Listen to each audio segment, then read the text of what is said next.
সন্ধে এখন প্রায় 6:30 থেকে 7টা মতন বাজতে চললো। এখন সন্ধে টন্ধে দিয়ে আর সন্ধেবেলা তোমাদের দাদাভাই কিছু ফল এগুলো নিয়ে এসেছিলো, তো সেগুলো শাশুড়িকে আর তোমাদের দাদাভাইকে খেতে দিলাম। আমি সন্ধেবেলা খুব একটা ফল খাই না, খেলেই কেন জানি না মাথা যন্ত্রণা করে।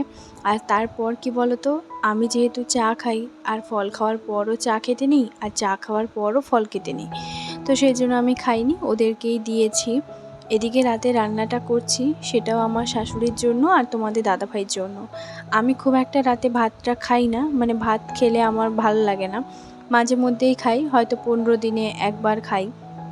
তো এদিকে পটল ভাজছি আর সেই সাথে সারু আলু মাছ দিয়ে করব ঝোল। আর দেখি কিছু করব নাকি, এমনিতেও রাতে খুব একটা আমি তরকারি কখনোই করি না, একটা বা দুটো করি। আর দুপুরবেলা 3-4টা পদ তবুও আমি রান্না করে দেব, কিন্তু রাতে না আমার সেইভাবে আর এনার্জিটা থাকে না। তারপর তোমাদের দাদাভাই বলে, দুপুরবেলা তো এতগুলো পদ রান্না করো, রাতে একটা তরকারি করে দেবে, ভাত খেয়ে নেব। কিন্তু তবুও শাশুড়ি যেহেতু আছে, আমি ভাবলাম একটু পটল ভাজি। তো ওই জন্য 6 পিস মতন হচ্ছে তোমার কি বলতো পটল ভেজেছি, আর সাইডে যে বসিয়ে দিয়েছি সেটা কিন্তু দুধটা গরম করে নিয়েছি। কেন জানি না হঠাৎ সন্ধেবেলা থেকে না মাথাটা ভার হয়ে আছে। দুপুরবেলা তো ঘুমিয়েছিলাম, কিন্তু কেন হঠাৎ করে এইভাবে শরীরটা যে খারাপ করছে আমি নিজেও বুঝতে পারছি না। তবে বুঝতে পারছি এটা যে আমার শরীরের সামনে কালকের দিকে কিছু একটা তো হবেই, মানে জ্বর বা ঠান্ডা লাগা এরকম কিছু একটা হবে। আওয়াজ তো আমি আগে থেকেই বলেও দিয়েছি। যাই হোক, এদিকে সারু আলু দিয়ে মাছ দিয়ে করব ঝোল। আর সারুটা ওই যে ছিল আর কি, তোমাদের দাদাভাই কিছুদিন আগে নিয়ে এসেছিল। আমার শাশুড়ি যেহেতু এখন বেশ অনেক কটা দিন থাকবে, মানে আমরা বলেছি তোমার যত দিন ইচ্ছে ভালো লাগে তুমি থাকো, কোনো অসুবিধে নেই। আজকে প্রায় 8 দিন 10 দিন হয়ে গেছে, আর তার মধ্যে আমি তোমাদের সঙ্গে মাত্র 2 কি 3টে মতন ভিডিও, আমার শাশুড়ির ভিডিওগুলো শেয়ার করেছি।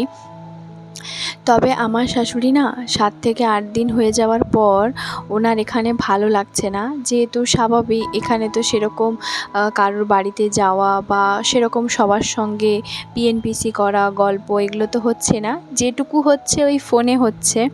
তো যাই হোক, হঠাৎ করে তোমাদের দাদাভাইকে বলছে, আমাকেও বলছে আমার এখানে থাকতে ভালো লাগছে না, যেহেতু সেরকম কি কার সঙ্গে আর কথা বলবো, বৌমা তো নিজের মতন করে রান্না করে আর তুমি তো অফিস যাও, তো আমি আর এখানে কার সঙ্গে বা কথা বলবো, আমার খুব একটা ভালো লাগছে না। আসলে বাড়িতে থাকলে কাজ বা হচ্ছে সবার সঙ্গে কথা বলা, দেখা করা এগুলো তো হয়। তো সেই জন্য আমরা আর কিছু বলিনি। তো তোমাদের দাদাভাই এমনি মজা করছিল, তো বলছে যে তাহলে তোমার বৌমা এখানে কি করে থাকে? তখন বলছে থেকে থেকে অভ্যেস হয়ে গেছে, তোমরা চুপচাপ নিজেদের মতন থাকো, আমাদের তো আর সেগুলো হবে না। তো যাই হোক, এইসব কথা হচ্ছিল। তারপর তোমাদের দাদাভাই না বিকেলবেলা ওই মাছ যেমন নিয়ে এসেছিলো সেই সাথে আমও নিয়ে এসেছিলো। আর আমটা তো খেতে আমরা ভীষণ ভালোবাসি। তো আমার শাশুড়ি খুব একটা আম খায় না, মানে 1 পিস মতো না খাওয়ার মতন, যেহেতু অ্যাসিড হয়ে যায়। আমার শাশুড়ির সবেতেই অ্যাসিড, মানে উনি যে কি পরিমাণ অ্যাসিড করে সব জিনিসে। আবার প্রত্যেক দিন ঘুম থেকে উঠে প্রেশারের ওষুধ, অ্যাসিডের ওষুধ এগুলো তো খায়। তবে আমি বলি নিজেরও একটা হজম শক্তি থাকা দরকার। ওনার যে খুব বয়স হয়ে গেছে তেমনটাও নয়। যাই হোক, উনি সবসময় অ্যাসিডের ওষুধই খেয়ে থাকেন, মানে প্রত্যেক দিন। আর আমি বললাম যে তুমি বেশি করে জল খাও, খাওয়া দাওয়া মোটামুটি একটু করো, কিন্তু তার মানে এই নয় প্রত্যেক দিন অ্যাসিডের ওষুধ খাওয়া যায়, এটাও তো ভালো নয় শরীরের পক্ষে। তো বলছে যে তাহলে এগুলো যে খাচ্ছি আমার তো শরীর মানে খারাপ হয়ে যাবে। তো আমি আর কিছু বলিনি, ঠিক আছে তোমার যেটা ভালো লাগে তুমি সেটাই করো। তো যাই হোক, আমগুলোকে ভালো করে ধুয়ে দিলাম, আর আমগুলো ধুয়ে আমি ফ্রিজের মধ্যেই রেখে দেবো। আচ্ছা, একটা কথা বলো তো, যদি তুমি তোমার নিজের কানে শোনা কথা তুমি যদি শুনতে পাও যে তুমি কোনো কিছুই কাজ করতে দিচ্ছ না বা কোনো কিছুই কাজ করাচ্ছ না, সেখানে যদি ফোনে কেউ কাউকে মিথ্যে কথা বলে যে আমি সব কিছু কাজ করাচ্ছি, আমি সব কিছু হচ্ছে তোমার কাজ করতে বলছি, আমি পায়ের ওপর পা তুলে বসে আছি শুধু ফোন দেখছি, আচ্ছা তোমরাই বলো তো, তোমাদের এটা কি মনে হয়, কেমন লাগবে? তোমরা কেউ কখনো কি রিয়াকশান দেবে, মানে তার প্রতিবাদ করবে, নাকি সেইটা নিয়ে ঝগড়া ঝামেলা করবে? আমি নিজের কানে শুনে আমি সত্যি অবাক, মানুষ কি পরিমাণ বেঈমান হতে পারে। মানুষ মিথ্যে কথা বলে, কিন্তু এতটাই যে মিথ্যে কথা বলে আমি সত্যি মানে কল্পনাতেও ভাবতে পারিনি। আমি আজকে যেটা আমি নিজের কানে শুনেছি, আমি জানি কাকে ফোন করে উনি বলছিলেন, কিন্তু এই যে ঝুড়ি ঝুড়ি মিথ্যে কথাটা উনি বললেন, আমি অবাক যে মানে আমি আর কি বলবো। তো যাই হোক, এদিকে সব কিছুই হচ্ছে তোমার করলাম, আর তারপর তোমাদের দাদাভাই বলছে কালকে যে একটু পেঁপেটা নিয়ে এসেছিলাম সেটা একটুখানি কেটে দাও। তো এই যে দেখো, শাশুড়িকে আর তোমাদের দাদাভাইকে দুজনকেই পেঁপেটা কেটে দিচ্ছি। তবে তোমাদের দাদাভাই বলছে তুমিও তো খাওনি, কিছু খেয়ে নাও। তো চলো, ঠিক তার পরের দিন সকালবেলা, আগের দিন থেকেই আমি তোমাদেরকে বলে দিয়েছি যে আমার শরীরটা খুব একটা ভালো লাগছিল না। এখন আমার গায়ে 102-3 জ্বর। এখন বাজে বেলা 11টা। আমি এইমাত্র সকালবেলা সবাইকে খেতে দিয়েছি। তোমাদের দাদাভাইয়ের আজকে ভাগ্যিস ডিউটিটা নেই, মানে ডিউটি আছে, সকালবেলাটা নেই, দুপুরবেলাটা আছে। ও তো খেয়ে যাবে। তাতেই হচ্ছে আমি ভাবছি এখন যে আমার কি পরিমাণ গা জ্বরে পুড়ে যাচ্ছে আমি তোমাদেরকে বলে বোঝাতে পারবো না। তোমরা দেখেছো, ঠাকুরের দয়ায়, ঠাকুরের অশেষ কৃপায় আমি কখনো আমার সেরকম সারা মাসে জ্বর, সর্দি, কাশি, জ্বর এগুলো কিছুই হয় না। তবে যখন আমাকে হয় খুব ভালোভাবে চেপে ধরে। এখন আমি ঘরের মধ্যে এসে যখন দেখি, না না, সকালবেলা থেকেই এইভাবেই শুয়ে আছে। মানে ভাবতে পারছো?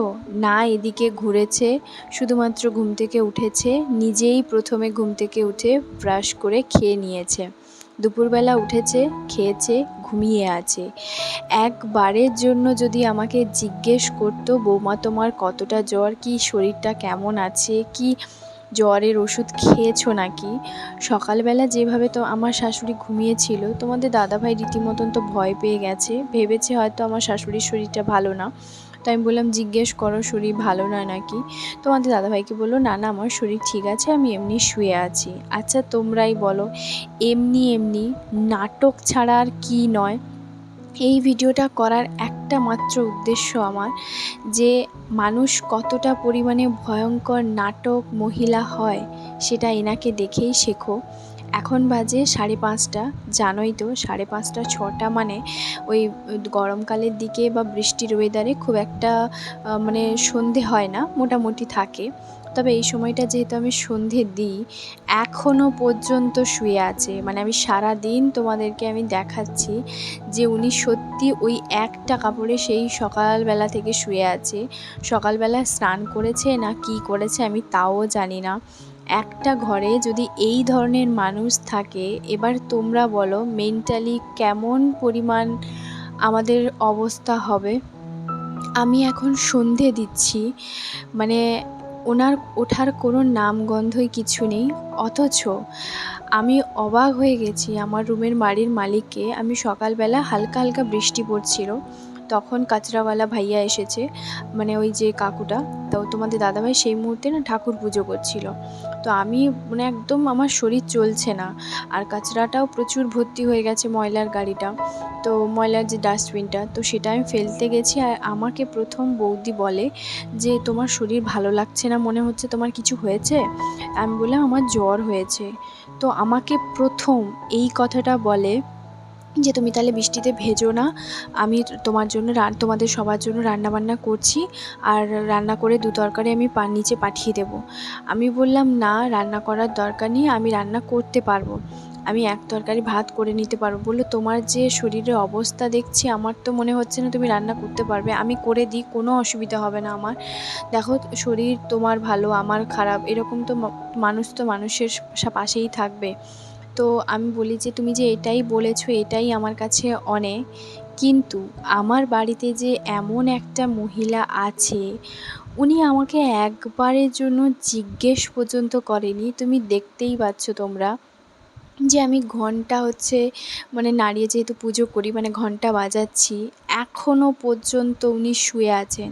এই যে ম্যাট্রেসটা না, সকালবেলা থেকে শুয়ে থাকলে না এইভাবেই হচ্ছে ম্যাট্রেসটা অটোমেটিক গর্ত হয়ে যায়। আমি মানে অবাক, যে কি সাংঘাতিক মহিলা, মানে এত নাটক কি করে করতে পারে, কি করে?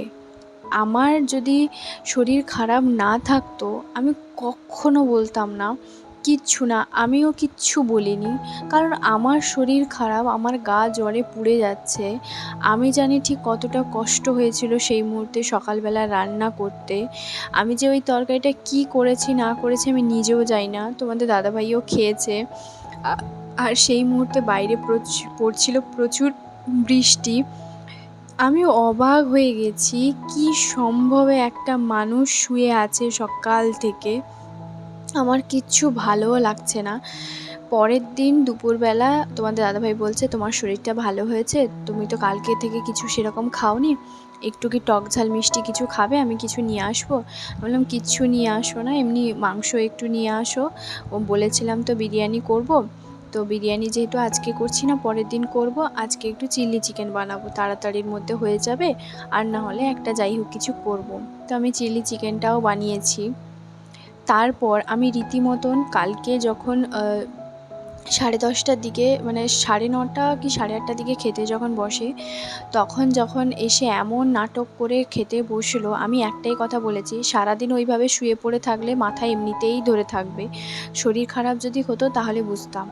তো যাই হোক, উনি মুখটা গোমড়া করেছে, বিশ্বাস করো আমার তাতে কিচ্ছু যায় আসে না। হ্যাঁ, আমি এটা বলেছি। আর রাতে আমি এতগুলো পদ রান্না করেছি না, কাঁকরোলে যে বড়াটা দেখলে ওটা দুপুরবেলা হচ্ছে তোমার রুমের বৌদি হচ্ছে আমাকে গরম গরম ভেজে আমাদের সবার জন্য দিয়েছে।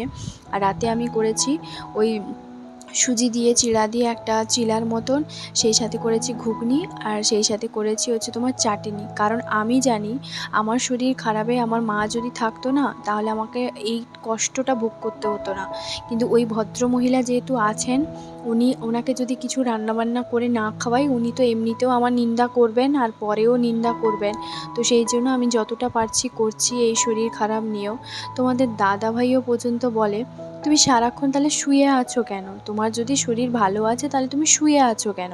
একটা ঘরের মঙ্গল অমঙ্গল বলতেও তো আছে। তো সারাদিন সকাল থেকে সন্ধে পর্যন্ত তুমি শুয়ে থাকো কেন? তুমি তো বসতেও পারো। তো এই ধরনের কথা বলেছে, আর মুখে স্বাদ আনার জন্য একটু পেয়ারাও এনেছে।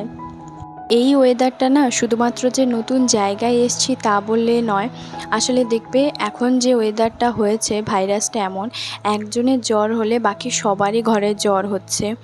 আর তারপর আমার সত্যি রুমের বৌদি, আমি আমি রান্না করে দিতে বলিনি, আমি নিজেই সব রকম সবজি দিয়ে একটা তরকারি করেছিলাম। তবে বৌদি যে আমাকে কতটুকুনি চেনে বলো তো, বৌদি প্রথম মানে কথাটা যে এই কথাটা বলেছে, আমি তাতেই হচ্ছে অবাক। আমি সত্যি। তারপর রুমের আন্টি পেছন দিকে যখন আমাকে ডাকতে আসে, বলছে তোমার শরীর এখন কেমন? আর আমার শাশুড়িকে ওই অবস্থায় নাটকের মতন শুয়ে থাকতে দেখে না ওদের কাছেও পুরো স্পষ্ট ক্লিয়ার হয়েছে। ওরা নিজেরাও বলছে, ওরা নিজেরাও অবাক হয়েছে যে সত্যি আমি অবাক হয়ে গেছি তোমার শাশুড়ি কীভাবে সকাল থেকে রাত পর্যন্ত শুয়ে থাকে।